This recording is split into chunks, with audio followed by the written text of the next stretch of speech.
First of all, thanks everybody for being here. It's great to have you here.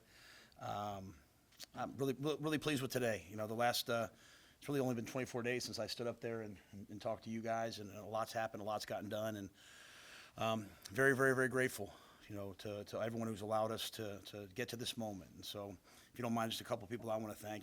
Obviously want to thank Trev Alberts and his team. I mean, they've gone out of their way to let us get this done. I want to thank our coaching staff. I want to thank Vince, Ryan, Keith, Taylor, Brittany, Joni, all the people that were here before. They've done a great job of streamlining this process, and all the coaches that I've hired and brought in, I think have really worked hard, and so I'm very grateful for them. So, and then finally, I want to thank our coaches' wives. In a short amount of time, when people are trying to figure out if they want to send their kids here, they don't have much of a relationship with us, and they're trying to figure out who we are. Our coaches' wives, my wife Julie, and the assistants, coming from all different places across the country, flying in and getting to know people and making sure that they know that what we say is real, that we want to have a family feel, and we want this to be a family, not just a football team. So very grateful for them. The tours were awesome. Our academic staff, our compliance staff, our life skills are second to none in what they do, and I think people believe in what can happen here. So with that, I'll take whatever questions you guys have. Matt, Sean Callahan with Husker Online. What was just the biggest challenge for you this last 2 weeks to kind of put together over 30 official visitors and kind of get this all set up? Yeah, I think it's a little bit of everything, to be quite honest. There's a lot of details. There's a lot of things to get organized. The way I want to run official visits is probably different than the way they had, and so making last-minute changes to get it the way I think it should be. I thought people bent over backwards. The people at the Kindler, the people at the Embassy Suites, the people at all the restaurants in town. I mean, I think one of the key things for us is to really show off Lincoln, and I think getting them out into the community is important. So there's just a lot of details that had to be worked through that our people worked really hard at. I think the biggest thing is just relationships. They don't really know us, and so how can you get to know someone over 24 days enough that they're willing to come spend the next 4 years of their life here with you. And so that was really probably the biggest challenge. And we were really honest and direct with people. And some kids it was right for, some it wasn't. But in the end, I think we got enough guys that really believe in what we believe in. Hey, Matt Rhule. Matt, Brian Christopherson. My name's not Matt. Brian Christopherson from Husker 24/7. That first week, you hit the in-state really hard. Why was that such a big deal to start there? Well, I think you always start at home. The key to long-term success is for every 4th, 5th, 6th, and 7th grader in the state of Nebraska to grow up, dreaming of playing out here. And so they have to see other kids just like them do that. And so as I went through this process of evaluating this job, if I would be a good fit here, I got to know these players. I watched them, and I wanted the local kids to stay here and play here in Nebraska. So we got a lot of them. A couple we didn't get, but the ones that we got, they came for the right reasons. They wanted to be here, and we can't take everybody, but the ones we got are definitely good enough, and they're going to fight for their university. Coach Steve Sipple, Husker Online. How do you work to instill that idea that 4th graders, 5th graders dream of playing basketball? What can you do on a practical level to instill that? Win. Honestly, win, do it the right way. I was talking to one of the top 2024 recruits in the country. Obviously, I can't say their name, but top 2024 recruits in the country that is down in Texas, and everyone has a lock to go to one of the schools in Texas. And we're having a conversation, and he's like, "Coach, you don't remember me?" I'm like, "No." He's like, "Coach, I came and saw 5 games of yours when I was in 8th grade, and this player who played for you was my cousin, and this play." So to me, the best thing that I can do and our staff can do is that every player that comes here and plays for us leaves here and says, "You know what? That was awesome. I got developed." And they'll go back to their towns and they'll tell people and they'll say, "Hey, you know what? What they're saying is true. It's right." That's the best resume we have. That's our book of business. Is every high school coach says, "Hey, I want my guys to go there and play for that staff because they do things right." And so that, and then win. You grow up and you want your best memories are coming up here and watching big games. And so the way you win though is just kind of handle it day to day. And so we'll get there. But it's important to me that the kids know that that's a possibility. And, you know, we're not going to play games and, you know, hey, well, you know, you're good enough for a scholarship, but we really don't want to give you, we're going to give guys scholarships when they're good enough, and we're going to get them here and coach them. Hey, Coach, Sam McEwen from the Omaha World Herald. How you doing? Sam. You guys, I was struck by just the sheer number of players you added on defense in a short amount of time, both the transfers and then the guys out of high school. How important did you feel like it was to just get a lot of talented athletes in here, and how much do you think you have to change what you have on your roster to fit the defense you want to run?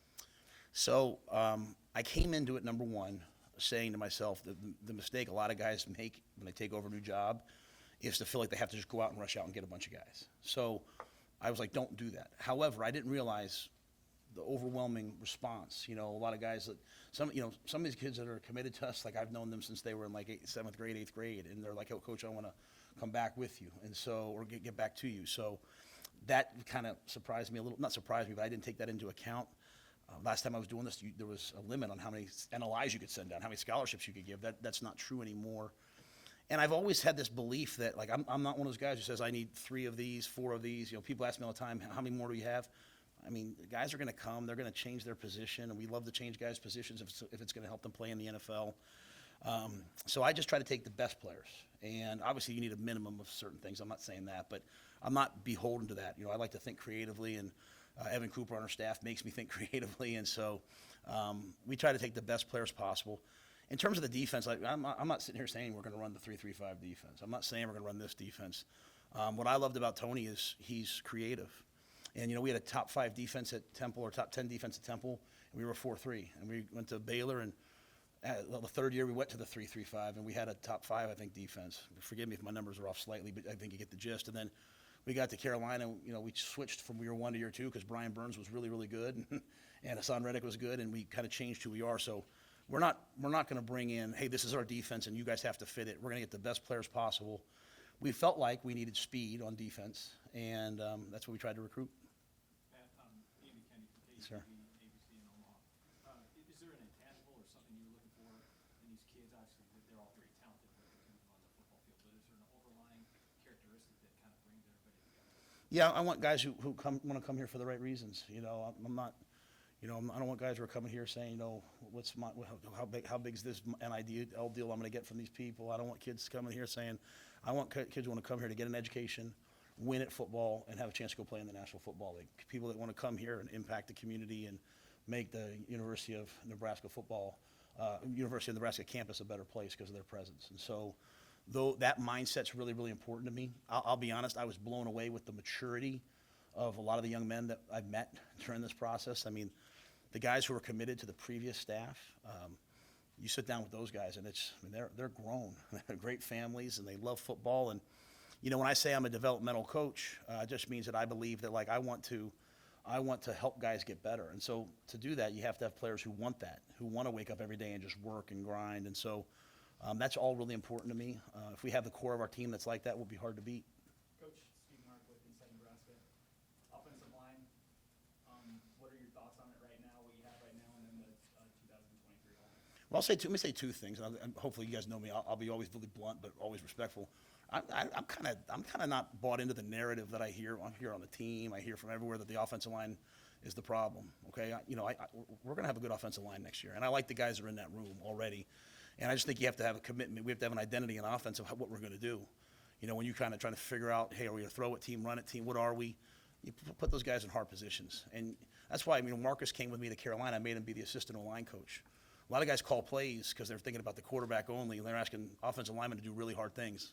You got to go coach it, and you coach it, it changes your approach. And so we're going to put those guys in a good position that are here. So I'm going to fight for those guys. I like those guys.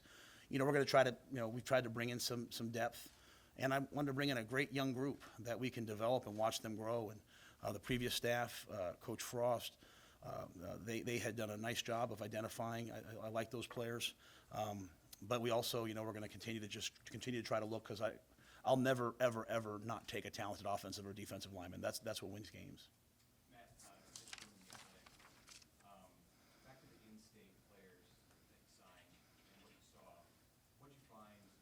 What did you learn about the in-state players, about football in the state of Nebraska, about high school coaches in the state of Nebraska during these 3 years? Well, When I first got the job, I called Brock Knudsen, and I said, hey, Matt Rhule, I'm the new head coach. I know this is kind of a shock. Where do you stand? And he was like, Coach, I'm a Husker. I don't care who the head coach is.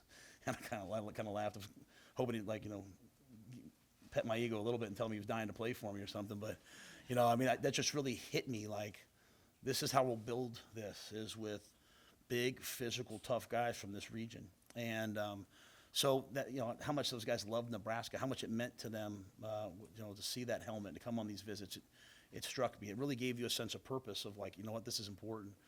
But also, as I said going into this, the football's really good, and the football's good in a lot of places. And, we found fast, dynamic athletes, and there's maybe a narrative that, there's not speed. Well, we went and got the fastest player in probably one of the fastest players in the nation from right here, and one of the best track athletes in the nation right here. So,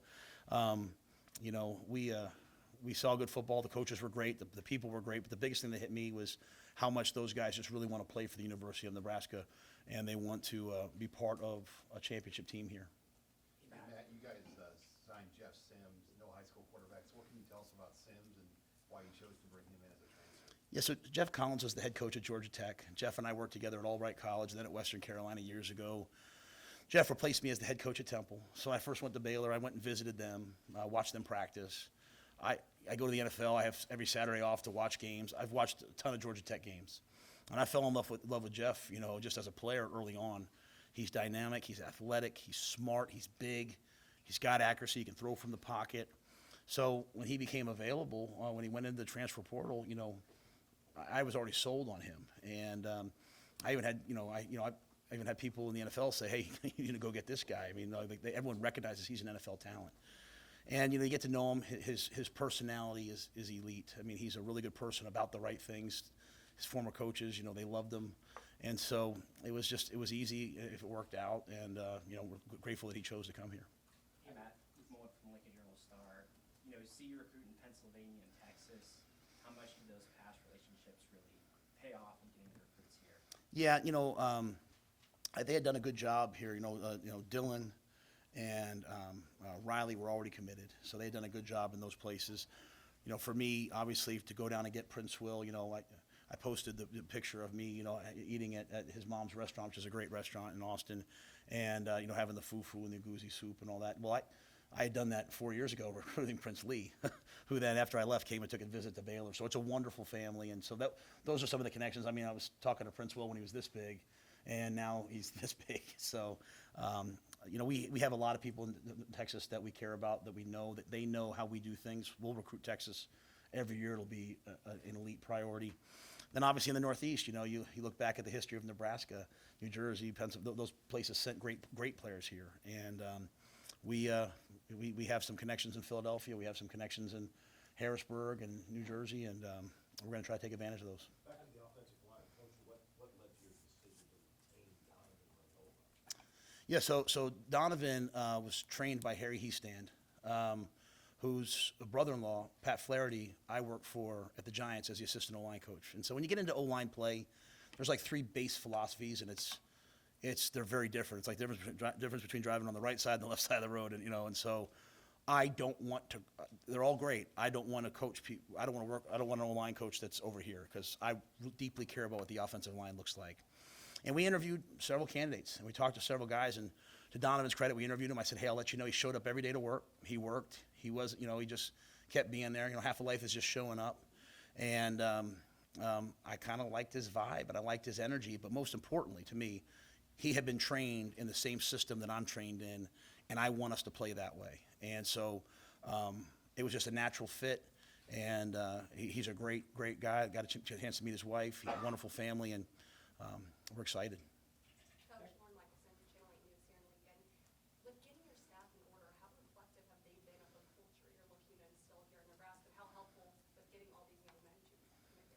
Yeah, I think we asked people in Pennsylvania, we asked people in Florida to send their kids to us. They were here this past weekend, and it was kind of cold, and it's a long way. And I think they looked at Terrence Knighton. They said, man, he just picked his family up, and he just came here to follow Coach Rhule. And they looked at Coop, and they looked at EJ, and all these guys. And I think it sent a great message to them that if they believe in what Matt's doing, that some of them would even leave NFL jobs to come work for him, then, I can trust them as well. And when the staff's all said and done, we'll probably have 7 or 8 former players of mine on the staff in different areas. And that really is really helpful to me because, I think they're stars. It's going to be a young staff. And I've had some people say to me, like, why is the staff so young? Because I'm old, and they make me feel younger, make me look younger to the guys, more relevant in terms of what's new and what's not. But also, they've seen firsthand how the way that we do things affects lives. It affected their life, hopefully, and they're now going to pour into other people's lives. There's not going to be any celebrity coaches. There's not going to be guys with different agendas. This coach isn't going to say this, and this coach is saying this. We're all going to have one purpose. There's a vision. There's a brand of football that we play, and they all believe it. And every coach, will have, Omar's going to be a star on, social media. Coach Foley's going to go to different. They're all going to be themselves. I want them to all be different, but they better wake up every day saying, you know what, my number one priority is the guys on my team. Everyone spends too much time thinking about recruiting, and they don't think enough about the guys on their own team. But those guys on our team, that's our job. And so that's the guys that I have. I'm lucky to have them. I'm really grateful that Trev has allowed me to hire who I want to hire. And but I will say this, the guys on the previous staff, and I want to add something about Donovan, if I may, because I think he needs to be said. I've never, ever in my life asked all the players at their position about their coach and not had one guy say that they don't love him. And even a young man that went into the portal that I've known since I recruited him at Baylor, said to me, Coach, I'll stand on the table for that man. So that meant a lot to me that was coming from the players. Even a guy that's leaving is saying, I believe in him. So, but I think just great guys and people that you want to send your kids to play for. You mentioned also Omar being a star on social media. I know you mentioned it on your radio show this morning, but you've been vocal on social media in a unique way. Can you kind of explain your view on social media as an asset to you? Yeah, so social media for me is this. I don't read it because it's not super flattering when you're the head coach all the time. So I don't read it, but I communicate from it. You know what I mean? And I pay attention to the players on it. I get to know the players as recruits, even when they're sophomores. I see what they're about. And but I also can send a message about who we are. You know what I mean? That we're going to be, we're going to be an old school program with a new school look. You know what I mean? We're going to do things the modern way, but retain old school values. And it's been fun. I mean, my mom calls me every day and asks me to explain what this emoji means and this emoji means, and that's kind of taken on a life of its own. I have recruits asking me like, hey, can you say this and this? So if recruits are asking me to do it, I'll do it. But it's been fun, and I want to show off Lincoln. I've been going around taking pictures when I can because this is a cool town, and the more people that get here, the more people will see that. You guys know that, but it's part of my job to share it with recruits. After the quarterback, Steve Mark with Inside Nebraska, you mentioned Ed Foley. What does he bring to the program, and especially as a special teams coach? Well, I think anytime you have a guy who's been a head coach, it helps, okay? And anytime you have a guy that's put his son through college, even though Charlie didn't play football, but has had that age young man, that helps. I think anytime you have a guy that's coached the offensive line and coached the tight ends in your program, even though they're not doing that, that helps. And, when I left Temple, he stayed and was the elite special teams coordinator for them. I think at one point that one year they scored like 5 different ways on special teams. Players played for him, and came to the NFL with me, so we learned some different things there. Special teams are very different in the NFL than they are in college, but some things that we'll carry forward. And I believe for us, special teams can win us 2 games a year, and Ed will handle that.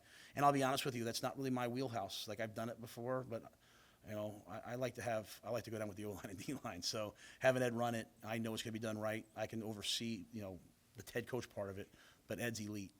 Well, back to the quarterbacks for a second. So transfer quarterbacks have had a lot of success in college football. I think 4 of the last 8 Heismans were won by transfers. So it would be natural for a coach to just pursue transfers on a continual basis. But yeah, I assume you're going to recruit 4-year guys. When you look for a 4-year quarterback, a guy out of high school, what do you want that player to be, and how that might be different than somebody you're trying to pick up right away? What traits or what do you want that player to show that you can develop going forward? Yeah, and I didn't come in and say, boy, I really want to transfer quarterback. When Jeff came available, I said, I want Jeff. That was, I think there's really good quarterbacks. I think that's a healthy room. There's a lot of good quarterbacks in that room. I've watched practice tape on some of them. I have to get around them, but there's a lot of good players, and the best player will play with me. Scholarship, walk-on, freshman, senior, none of that matters to me. In terms of recruiting, my history, at the Temple, 4 years as the head coach, P.J. Walker was my quarterback all 4 years. Started game 5 of his freshman year. You get to Baylor, Charlie Brewer goes in game 4 or 5 of his freshman year. He starts for me for 3 years, and we're in the Sugar Bowl. So I'm used to just playing a freshman and letting them ride. So we'll recruit. We're going to continue to recruit quarterbacks in this class. I don't know what will happen. We'll recruit quarterbacks in the future. It's just kind of the new way of the world where you never know if guys are going to leave or not. You're going to have to recruit. But in terms of freshman quarterbacks, I always look for guys who just have it. I know that sounds crazy, but if you feel them when they play, if they're accurate, if they're tough, in college football, if they can pick up first downs with their feet, if the team follows them, if they're winners, you should bring them on. And so to me, the more winners, the better. There was a time when you recruited a bunch of quarterbacks and they sometimes would go play other positions and be NFL players. Now guys transfer usually before that happens. But I'm just trying to find winners and put them on the field. Matt, can you speak to where you're at in the construction of the staff overall and just losing Marcus to quarterbacks and how that might impact the rest of the offensive side?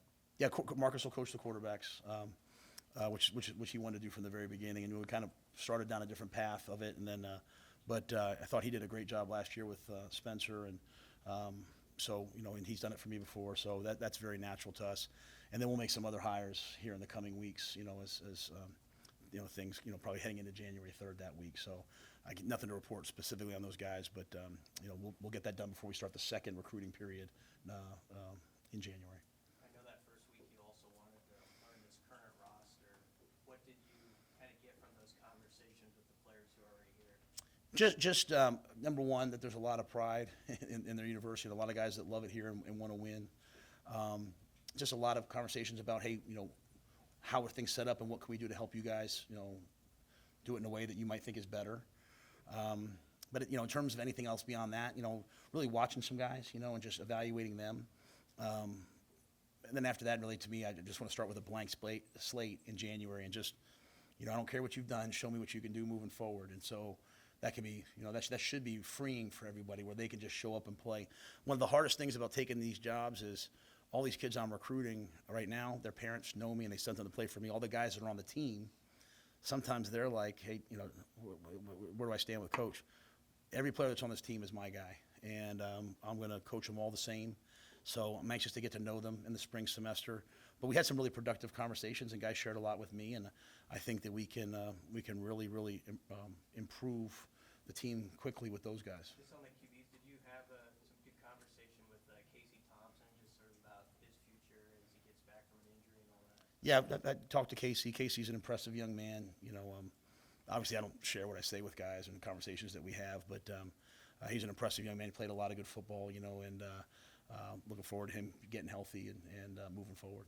And what's your stance when a guy goes in the portal? Are they in there, then can they ever come back, or is it usually once they enter, are they kind of in the portal? I don't have a stance. I think every player's different. To me, it's like anything in life. Anytime any of us say, hey, you know what, I'm done with something, you walk away from something, walk away from buying a house, you walk away from taking a job, you walk away from something, you kind of leave it in other people's fate. And so I think it just kind of depends on the history. I tried to come to this place because they didn't know me when they put themselves in the portal. I would certainly talk to anybody about coming back because they just hadn't been here with me before. I think there's some guys that should go in the portal everywhere. I mean, like they're not going to play and they want to play. I certainly understand that. So, so I only think I talked to 2 or 3 of the guys that went in the portal. But some guys, if they went in and they called me and said, hey, I want to come back, I'd say, I think it's best if you do move on. I just, I think it's important to find out what the dynamics are, what the behavior's been like since they've been here, what the academics are going to, and that's moving forward. I think we'll just take each one on an individual basis. To me, when you make a blanket statement, you kind of have to follow it, and everybody's on their own journey in life, and my job is just to help them. If it's not here, help them get somewhere else. Coach, I think I heard you correctly. You said you tend to gravitate towards O-linemen and D-linemen. Why is that? What is it about your background? What is it about your philosophies about football that leads you there? Yeah, I just think the team that can control the line of scrimmage, whether it's run the ball and stop the run, or the ability to protect the quarterback and affect the quarterback, those teams win. And so, great quarterbacks usually are what makes teams. Don't get me wrong, but a lot of that comes down to recruiting. I believe that you can develop guys up front on both sides of the ball, and so I care about all the players, and I'll go over and watch the DBs, but I certainly can't sit there and talk to them about their back pedal at an elite level. I can talk about O-line and D-line play, and I can talk about linebacker play. So, I let my coaches coach. But I like to just kind of be around those guys. It just, to me, it's just when you have a great O-line and D-line and they're the right guys, the whole vibe in the locker room's different. You know, you have kind of that rugged team that you want. And, you know, part of it for me is I don't think the ways that we won at Temple will help us win here. I don't think the ways that we won at Baylor will help us win here. I need to figure out how to win here. And the same core philosophies of this, you know, there. But, you know, I've been outside and felt the wind a couple times. You know, I walked out in the field yesterday when the ice was, the turf was, you know, when the college football playoff comes around in a couple of years and there's some home games I think they're going to do, you know, all right, well, let's invite some teams to come up here and play us. So building a team that can win, you know, and those are the things I learned from Coach Belichick and Mike Lombardi, you know, build a team that can win in the environment that you're in, you know, play football differently. And so that's been important to me. I think the O-line, D-line will win in these conditions. And Matt, as we look in this first go-around with NIL for you, what did you find about its importance to recruits and current players and how that can be an advantage in Nebraska? Yeah, I think, you know, obviously at its face, you know, every player, if I have a name, image, and likeness that can bring value to, you know, to me, I would want to capitalize on it and take advantage of it. So, you know, I'm not working for free. You know, you guys aren't working for free. We all want something if we can get it. That's the original intention of it. You could see it's being misused and mishandled at a lot of places. You know, I just honestly, like I said this on TV earlier, so please forgive me, but like I'm at a point in my life where like I've kind of done some cool things. I like what I've done. I have a lot more I want to accomplish. My family's comfortable.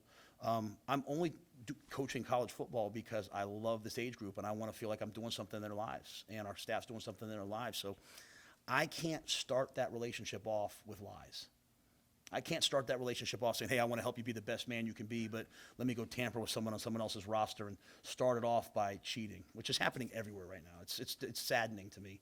As a guy that was in college football, to see what's happened to college football, like, you know, I got walk into a school, hey, you can't talk to that junior, and I follow all those rules, but someone can call a kid on my team and say, hey, if you get in the transfer portal, I'll give you. I mean, it's sad to me, but you know, you're hearing a lot of coaches say that. That being said, I want it done the right way for our guys, and you know, I don't get involved in it because even in the NFL, I didn't want players looking at me saying, well, why is he making this and you're making by rule, I can't be involved in it. I think we have a great setup here. I think the donors and people of Nebraska and the fans are going to do right by the kids and help them be great. I think the key for me is to make sure I recruit guys who want to be here, not who want to come for, you know, the best NIL deal. I need to recruit guys who want to be here and want to be coached. And if I do that, I'll find the right guys. You know, I hope that they make great opportunities for themselves and a lot of great connections. But you know, I'm going to try to do it the right way. I don't want divisiveness in the locker room. I think we're all seeing what it looks like for teams when you know, everyone's not getting what they're supposed to get or everything's not fair. And I don't want that for our guys either. This age group of kids, those 18 to 22 in today's society, especially after COVID, you look at mental health issues and all these things, anxiety, depression. I mean, it's skyrocketing. It's scary. Now you throw in guys going to other schools, not this school, going to other schools, and hey, if you don't play well, your money goes down, and you got to call your mom and say, you know, I mean, we're just going to ruin kids.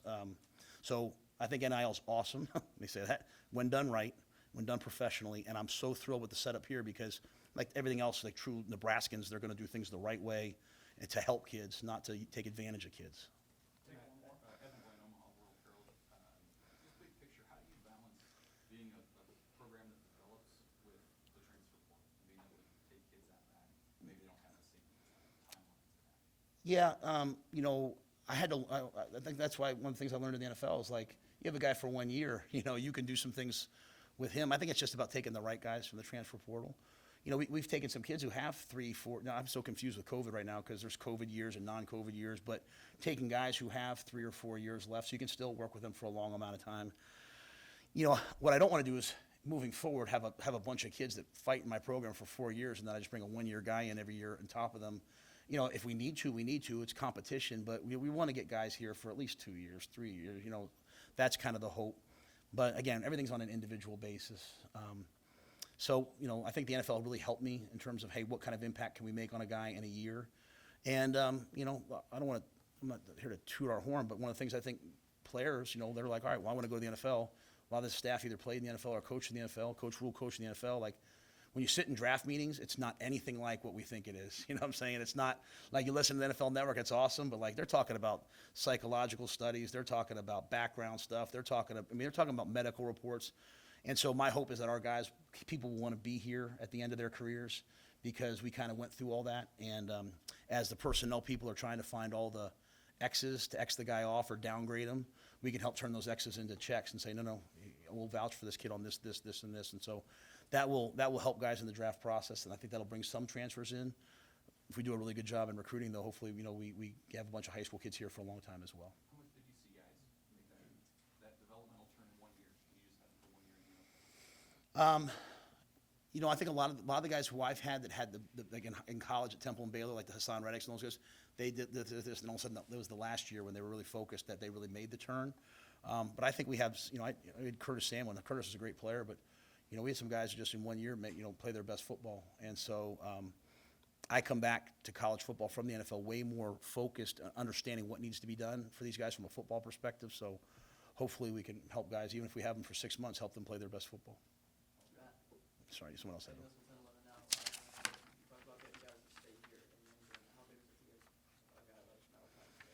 Well, the biggest thing about Malachi is I just kind of really like him. You know what I'm saying? It's not really to me about, once everybody gets here, the stars go away and you're all just guys on the team. But I just really like Malachi. I like his family. I love his sister. I love the people around him. I love the people over at school, people at Lincoln East, so... there wasn't a guy we recruited that I was like, boy, I don't know if I'm going to like this guy. Malachi's a really cool guy.